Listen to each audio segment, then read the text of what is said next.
Hello, how are you? I'm Eileen Dickinson. I'm with In Safe Hands Massage. I'm a massage therapist, a life coach, and I am a touch educator.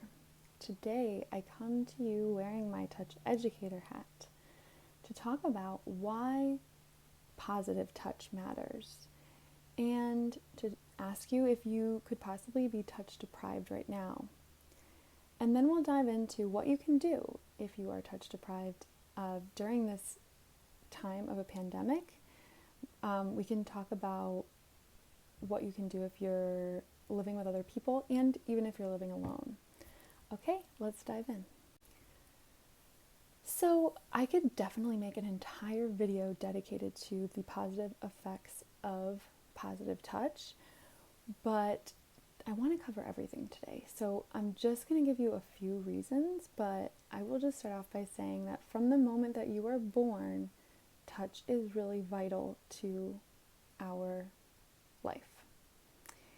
And some of the more concrete studied effects are that having positive touch can have a really positive effect on our immune system. It can enhance your attention, it can improve sleep, and it can decrease pain. So those are some really powerful reasons to include touch in your life. Next, I want to talk about touch deprivation. So we really will crave touch the way we will water. It's a need, and so we will start to crave it. And I am wondering if during this pandemic, if you've experienced any touch deprivation. And in general, people experience this even before there was a pandemic. I know that sometimes people that live alone, if they don't spend a lot of time with friends, maybe they just don't have very affectionate relationships with other people, you may feel like a real desire to touch, and that is just completely normal. So I wonder how you're doing. Do you feel like with this time at home you've been able to still incorporate touch in your life? I want to give you some ways that you can include more touch in your life today. Okay, let's talk about some ways to incorporate positive touch into your life, whether you live with people you feel comfortable touching or not.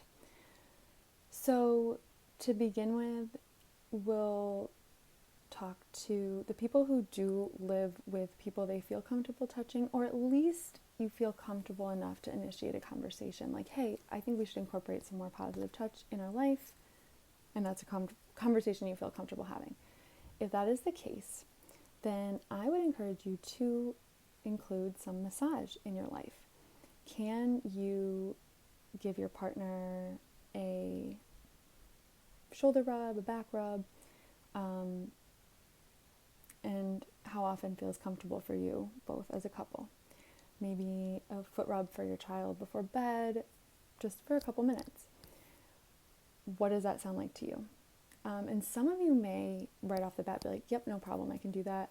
If you don't know really where to begin, before we had COVID, I did offer in-person lessons for couples, for parents and their children, to teach them how they could give a massage to someone in their life. And I can do that virtually. But I will give you, so I can do a session virtually if you would like to do that. But what I will just tell you right now is you can do it. The number one thing you need to know is just to communicate.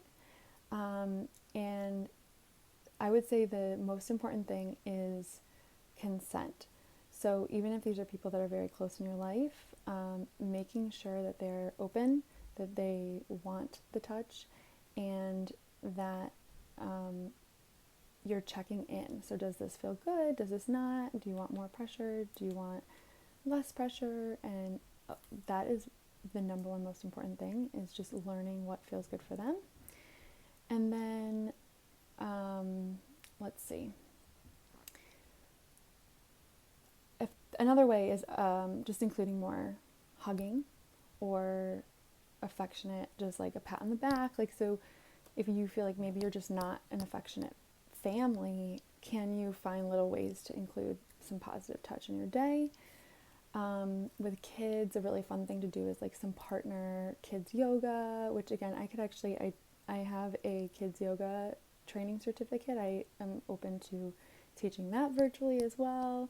But just playing around together and like, playing in a physical way that will be a great way to incorporate touch.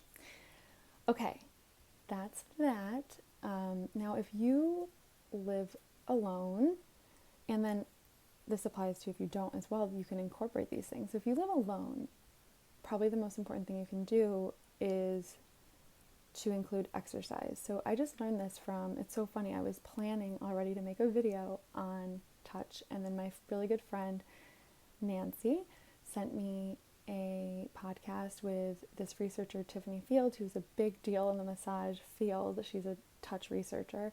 And she talked about how exercise is probably the best thing you can do if you're by yourself, because the skin moving, which is what happens when you're moving and exercising, it does get the touch receptors activated and, puts pressure on them. So that does offer you benefits of touch. I think that's really cool. It's obviously not including the people aspect. So maybe if you could incorporate some movement, exercise, yoga, and then find a way to also connect virtually with people. And then another thing is self-massage. So again, I can do an entire session to teach you this, but really it's just finding what feels good for you. So I've shown in my self-compassion videos just little like these sort of like little squeezing of your arms. This can feel really soothing as well.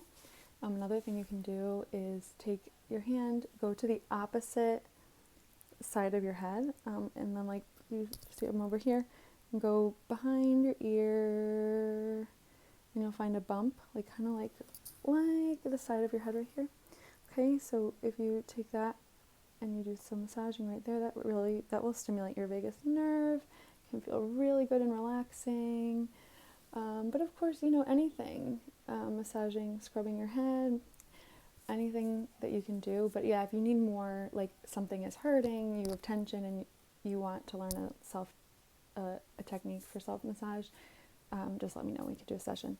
But I am really hoping that you will incorporate some of this into your life right now, and I hope it makes a really positive difference for you. So I want to add that receiving a professional massage is, of course, another amazing way to include touch in your life. I highly recommend it. Make sure that whoever you're getting a massage with is doing their best to follow the protocols for safety right now. And I think that is an option as well if you feel safe to do so. But if you don't, no problem. And if you are someone who typically does receive massage and is really missing that, I do believe that the combination, like if you're someone who just kind of tension is really the problem, you may be experiencing that touch deprivation, but also you're just like tense. I've found like the combination of exercise, the self-massage, and then processing emotions, so like letting emotions like move all the way through me, that trifecta definitely helps to relieve tension for me. And my videos on resisting emotion, I believe, are probably the best ones to check out for anything about processing emotions if you're curious to learn more about that. So anyways, I am wishing you the best, and I hope that you feel like you're able to incorporate some of this right away into your life. Thank you for tuning in. So thanks so much for tuning in. I really hope you're able to incorporate some of this today in your life. And as always, don't hesitate to reach out if you have any questions on how to do something. I'm really happy to help. Thanks.